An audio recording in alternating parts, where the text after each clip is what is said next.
আসসালামু আলাইকুম রহমতুল্লাহি ওয়া বারাকাতুহু। প্রিয় দর্শক ও শ্রোতা মণ্ডলী, পবিত্র রমজানুল মুবারকের এই রাত গভীরে এই মুহূর্তে আমি এই লাইভে এসেছি এটি তাৎক্ষণিক বিষয়ে প্রতিক্রিয়া ব্যক্ত করার জন্য।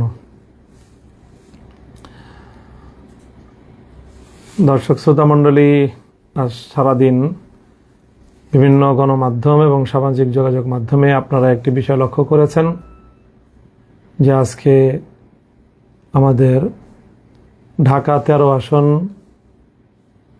মোহাম্মদপুর আদাবর শেরে বাংলানগর এই আসনে নির্বাচনকে কেন্দ্র করে যে সকল অনভিপ্রেত অনাকাঙ্ক্ষিত ঘটনা সংঘটিত হয়েছে সেটি দেশব্যাপী আলোচিত একটি বিষয়। আমরা সকলেই জানি বিগত ত্রয়োদশ জাতীয় সংসদ নির্বাচনে যে আসনগুলোতে ব্যাপকভাবে ইলেকশন ইঞ্জিনিয়ারিং হয়েছে এবং জনগণের রায় ছিনতাই করা হয়েছে অত্যন্ত নগ্নভাবে, তার মধ্যে সবচেয়ে আলোচিত আসন হলো ঢাকা 13 আসন। এখানে জনগণের যে ভোট এবং জনগণের যে রায় সেটাকে সুস্পষ্ট ষড়যন্ত্রের মাধ্যমে ছিনতাই করা হয়েছে এবং সেই ছিনতাইকাণ্ডের সাথে অত্যন্ত দুঃখজনকভাবে বাংলাদেশের দায়িত্বশীল অনেকগুলো মহল এটার সাথে জড়িত। তার সুস্পষ্ট বিভিন্ন প্রমাণাদি এবং ঘটনা প্রবাহ আমাদের সামনে বিদ্যমান রয়েছে। সেই সাথে আমি এই কথাও বলতে চাই যে এই নির্বাচনে আমরা আমাদের নির্বাচনকে নিয়ে আমরা আমাদের অভিমত ইতিমধ্যেই একাধিকবার ব্যক্ত করেছি। নির্বাচনটি ছিল দৃশ্যত সারাদিন অনেকটাই শান্তিপূর্ণ, সুশৃঙ্খল এবং মানুষের ব্যাপক আগ্রহ এবং উদ্দীপনা উৎসাহ একটি উৎসাহব্যঞ্জক পরিবেশে নির্বাচনটি সম্পন্ন হয়েছে। নির্বাচনটা যতটা সুন্দর, অংশগ্রহণমূলক এবং মানুষের উদ্দীপনার মধ্য দিয়ে আয়োজিত হয়েছে, কিন্তু সন্ধ্যার পর থেকে ফলাফল গণনার ক্ষেত্রে তার রিফ্লেকশন এবং তার যথাযথ বাস্তবায়ন আমরা দেখতে পারিনি। ফলাফল গণনার সময় নানা ধরনের ছলচাতুরির আশ্রয় নেওয়া হয়েছে, প্রতারণা করা হয়েছে এবং এক কথায় বলতে গেলে ইলেকশন ইঞ্জিনিয়ারিংয়ের মাধ্যমে টার্গেটকৃত ব্যক্তিবর্গকে তাদের জয় ছিনিয়ে নিয়ে তাদেরকে পরাজিত দেখানো হয়েছে। এবং তার মধ্যে সবচেয়ে গুরুত্বপূর্ণ যে আসনটিতে এই ইলেকশন ইঞ্জিনিয়ারিংয়ের মাধ্যমে জনগণের নির্বাচিত প্রার্থীর জয়ে ছিনতাই করা হয়েছে, তার মধ্যে ঢাকা 13 আসন হলো অন্যতম এবং সর্বাগ্রে। কিন্তু এখানেও সারাদিন দৃশ্যত নির্বাচনের পরিবেশ ছিল অনেকটাই শান্তিপূর্ণ এবং উৎসবমুখর। বড় ধরনের কোনো সহিংসতার ঘটনা এখানে ঘটেনি। সকাল থেকেই আমাদের 11 দলীয় নির্বাচনের প্রতীক রিকশা মার্কার যেই সকল পোলিং এজেন্ট এবং তাদের যে সকল স্বেচ্ছাসেবক এবং কর্মীবৃন্দ ছিল তাদেরকে অনেক জায়গায় ভয়ভীতি প্রদর্শন করা হয়েছে, হুমকি ধমকি প্রদান করা হয়েছে এবং আমরা সকাল থেকেই অব্যাহতভাবে গণমাধ্যমে এই ঘটনার প্রতিবাদ জানিয়ে আসছিলাম। আমাদের ঢাকা 13 আসনটি 7টি ওয়ার্ড নিয়ে গঠিত এবং এই 7টি ওয়ার্ডের মধ্যে সকাল ভোর থেকেই সবচেয়ে বেশি আমাদের নেতাকর্মীদেরকে হুমকি ধমকি প্রদান করা হয়েছে এবং অশোভন আচরণ করা হয়েছে আমাদের এই 13 আসনের 34 নং ওয়ার্ডে।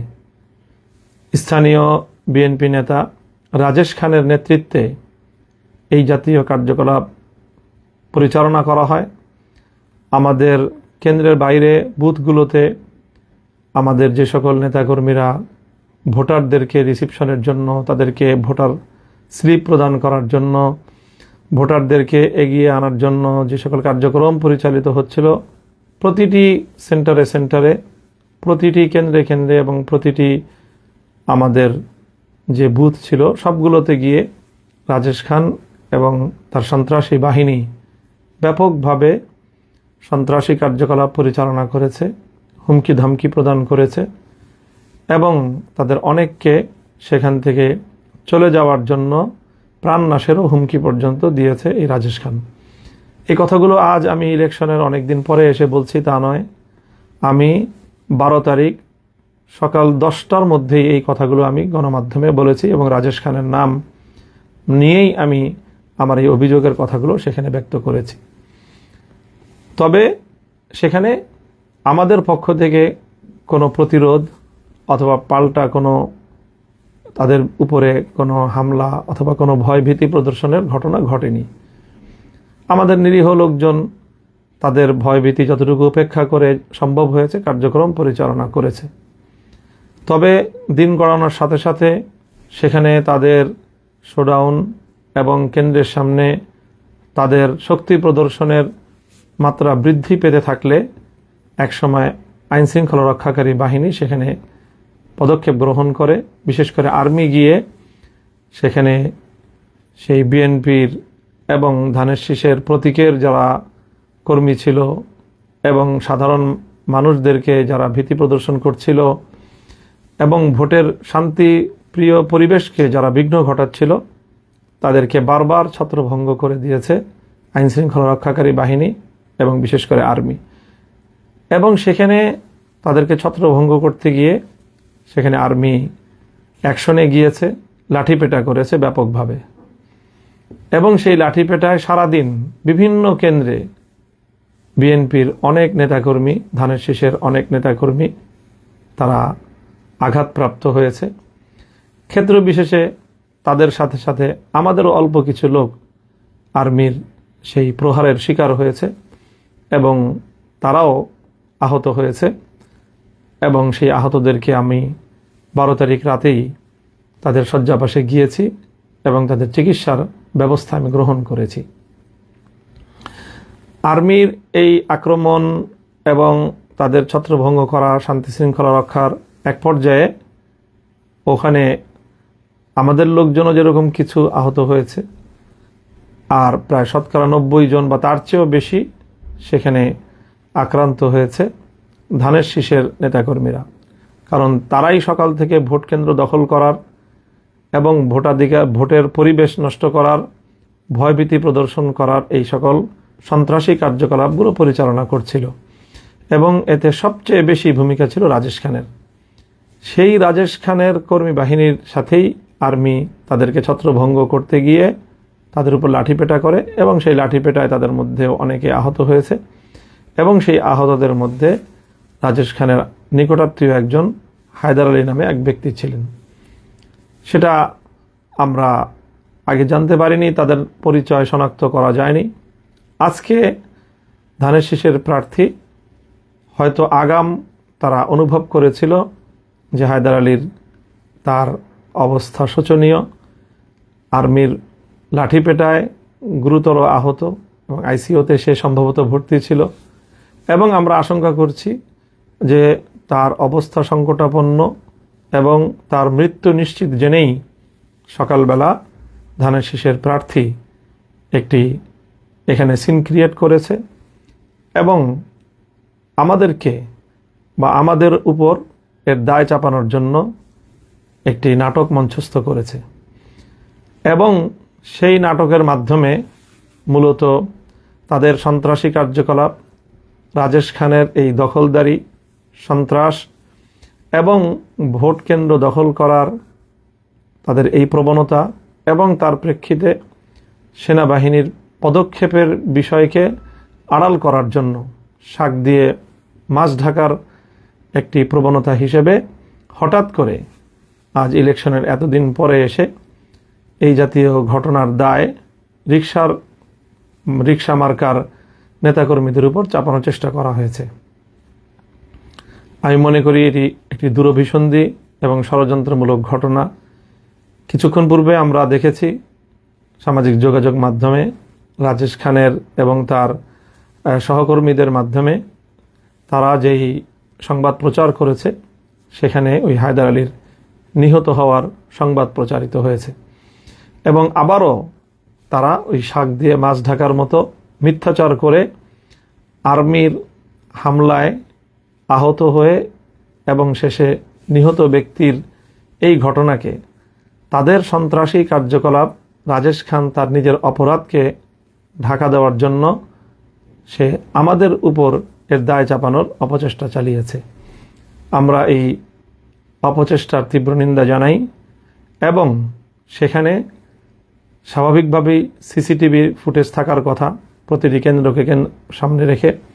সেখানে কি ঘটনা ঘটেছিল, সেনাবাহিনী কেন তাদের উপর হামলা চালিয়েছিল, আমাদের কাছে একাধিক প্রত্যক্ষদর্শীর বরাতে এই সংবাদ এসেছে যে সেই দিন রাজেশ খান এবং হায়দার আলী তারা আর্মিকে চ্যালেঞ্জ করেছিল এবং আর্মিকে তারা সেখান থেকে হুমকি ধমকি দিয়ে আর্মির সাথেও অসদাচরণ করার প্রেক্ষিতে আর্মি তাদের উপরে চড়াও হয় এবং তারা আর্মির দ্বারা লাঠিপেটার শিকার হয় এবং সেই ঘটনারই প্রেক্ষিতে এই মর্মান্তিক বিয়োগান্তক ঘটনাটি ঘটে যায়।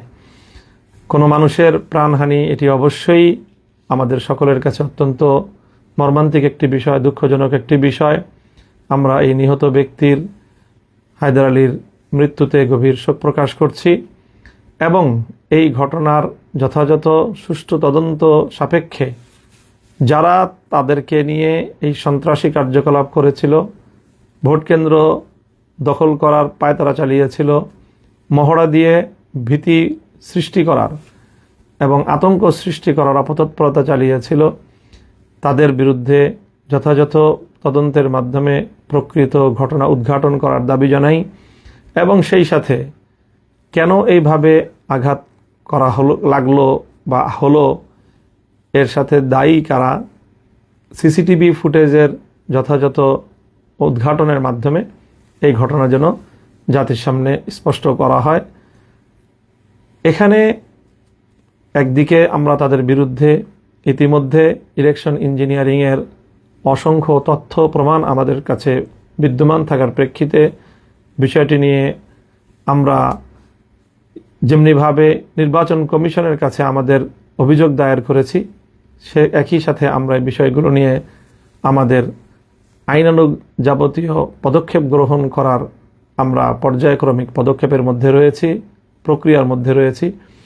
সেটিকে যেন ভিন্ন খাতে কেউ প্রবাহিত করতে না পারে, বাধাগ্রস্ত করতে না পারে, সেই জন্য আমরা দেশবাসীর প্রতি, সরকারের প্রতি, আইন শৃঙ্খলা রক্ষাকারী বাহিনীর প্রতি আমরা উদাত্ত আহ্বান জানাই এবং দেশের সকল জনগণকে আমরা এই ব্যাপারে সোচ্চার এবং যেভাবে ভোট চুরির মাধ্যমে জনগণের ম্যান্ডেটকে ছিনতাই করা হয়েছে ঢাকা 13 আসনে, এর বিরুদ্ধে সারা দেশের জনগণকে সোচ্চার এবং তাদের প্রতিবাদ অব্যাহত রাখার আহ্বান জানাই এবং একই সাথে এইভাবে ভোট কেন্দ্র দখলের অপতৎপরতার সাথে জড়িত রাজেশ খান সহ 34 নং ওয়ার্ডের ধানের শীষের যারা তৎপরতা পরিচালনা করেছে, তাদের এই সকল অপতৎপরতাকে আইনের আওতায় আনার জন্য আমরা প্রশাসনের নিকট জোর দাবি জানাচ্ছি।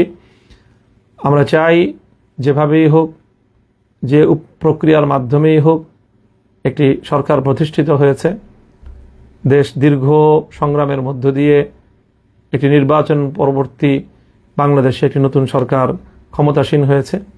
আমরা এই সরকার যথাযথভাবে কার্যক্রম পরিচালনা করুক, সেটা আমরা চাই।